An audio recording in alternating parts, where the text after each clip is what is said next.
Shalom, selamat malam Bapak Ibu Saudara yang dikasihi Tuhan Yesus Kristus. Selamat kita berjumpa kembali dalam renungan pada malam hari ini. Doa dan harapan saya, saudara semua selalu ada dalam keadaan yang baik, sehat, penuh sukacita, selalu kuat dalam iman, dan berlimpah berkat Tuhan. Sebelum kita mendengarkan renungan firman Tuhan, mari kita berdoa. Bapa kami dalam surga, Bapa dalam nama Tuhan Yesus Kristus, Tuhan dan Allah kami yang maha baik, yang selalu mengasihi dan menuntun kami. Kami bersyukur untuk berkat kemurahan Tuhan, yang Tuhan sudah limpahkan bagi kami di sepanjang hari ini. Kami bisa lewati semuanya karena kuasa dan kemurahan Tuhan. Saat ini kami mau mendengarkan kebenaran firman-Mu, urapilah kami supaya kami mengerti dan mentaati setiap kehendak-Mu. Dalam nama Tuhan Yesus kami berdoa. Haleluya. Amin. Saudara yang dikasihi Tuhan, ayat firman Tuhan saat ini terdapat dalam Kitab Pengkhotbah pasal 7 ayat 21-22. Tertulis demikian. Juga janganlah memperhatikan segala perkataan yang diucapkan orang, supaya engkau tidak mendengar pelayanmu mengutuki engkau. Karena hatimu tahu bahwa engkau juga telah kerap kali mengutuki orang-orang lain. Saudara yang dikasihi Tuhan, ada banyak orang yang mengalami kondisi kesehatan mental yang terganggu akibat komentar atau kritik yang negatif di media sosial, terutama anak-anak muda dan remaja. Sebuah studi menunjukkan bahwa pengguna aktif media sosial seperti Instagram dan Facebook beresiko lebih tinggi mengalami depresi, stres, dan isolasi sosial. Salah satu penyebabnya adalah karena terganggu dengan komentar atau kritik negatif dari orang lain. Netizen Indonesia terkenal sebagai netizen yang seringkali memberikan komentar negatif atau kritik yang pedas yang dapat membuat orang menjadi terganggu secara mental. Lihatlah bagaimana seorang pemain sepak bola nasional ketika dia gagal mengeksekusi sebuah tendangan ke gawang, dia menjadi bulan-bulanan dan mendapat bulian secara negatif dari banyak orang. Menghadapi kondisi semacam itu, kalau kita tidak kuat, maka kita bisa terganggu secara kejiwaan. Firman Tuhan mengajar kita untuk menghadapi perkataan buruk orang lain dengan sikap yang benar. Kita perhatikan Pengkhotbah 7 ayat 21-22 ini. Juga janganlah memperhatikan segala perkataan yang diucapkan orang, supaya engkau tidak mendengar pelayanmu mengutuki engkau. Karena hatimu tahu bahwa engkau juga telah kerap kali mengutuki orang-orang lain. Kita perlu menutup telinga sebelah supaya hidup kita menjadi lebih damai, batin kita lebih tenang, jiwa kita lebih kuat.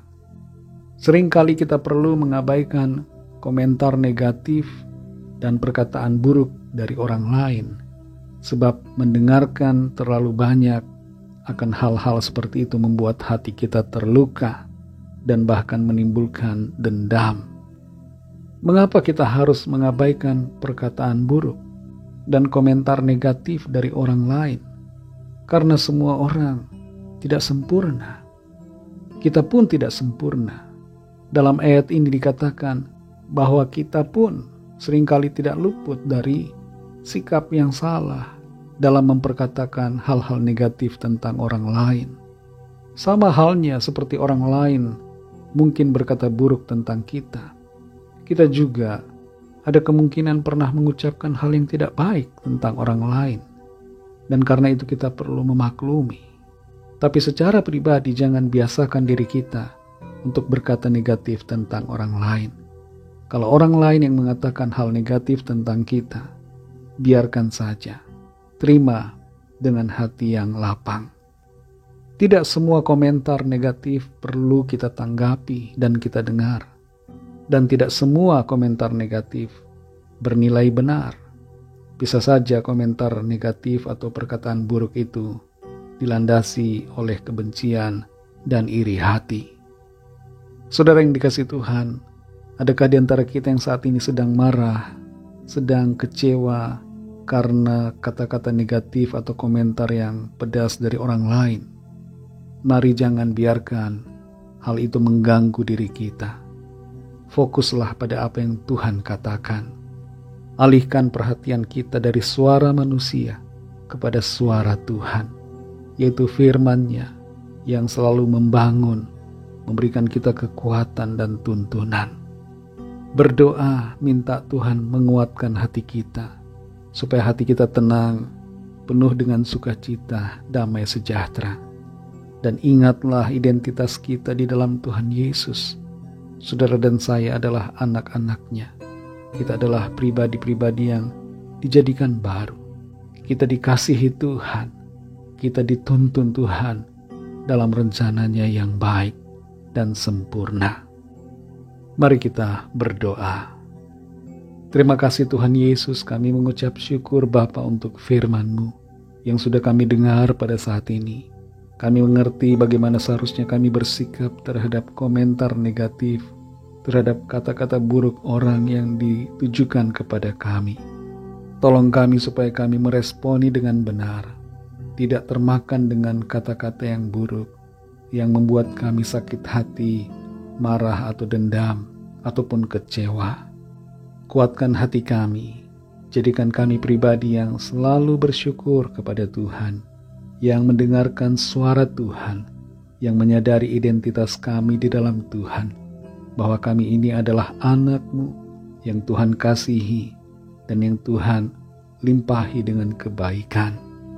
Ajar kami juga Tuhan untuk melihat apa yang kurang dari dalam diri kami. Kalau memang ada hal-hal yang perlu kami perbaiki, mampukan kami untuk mengerti dan memperbaikinya, berubah seturut dengan kuasa dan kehendak-Mu, menjadi pribadi yang semakin baik seturut dengan rencana-Mu.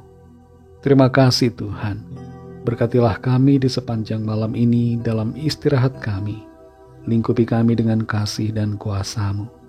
Kami berdoa, mohon lawatan Tuhan, nyatakanlah kuasa dan mujizat-Mu bagi setiap kami yang sedang dalam keadaan sakit penyakit, dalam masalah, pergumulan, dan dalam segala persoalan.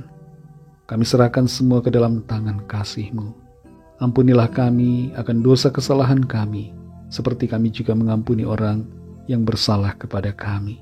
Dan pimpin kami menjadi sempurna seperti kehendak-Mu. Dalam nama Tuhan Yesus kami berdoa. Haleluya. Terimalah berkat Tuhan. Tuhan memberkati engkau dan melindungi engkau. Tuhan menyinari engkau dengan wajah-Nya dan memberikan kasih karunia. Tuhan menghadapkan wajah-Nya kepadamu dan memberikan damai sejahtera. Berkat dan anugerah dari Bapa Surgawi, kasih karunia dari Tuhan Yesus Kristus, dalam persekutuan dengan Roh Kudus, menyertai kita semua, sekarang ini dan sampai Maranatha Tuhan Yesus datang kembali, dan bahkan sampai selama-lamanya. Dalam berkat nama Tuhan Yesus Kristus, haleluya, amin. Puji Tuhan, saudara yang dikasihi Tuhan, saya percaya firman Tuhan menjadi berkat dan kekuatan buat saudara semua, dan Roh Kudus akan menolong saudara untuk lebih lagi memahami kebenaran firman Tuhan dan hidup dalam kemenangan. Tuhan Yesus memberkati saudara semua. Sampai jumpa dalam renungan yang berikutnya. Haleluya.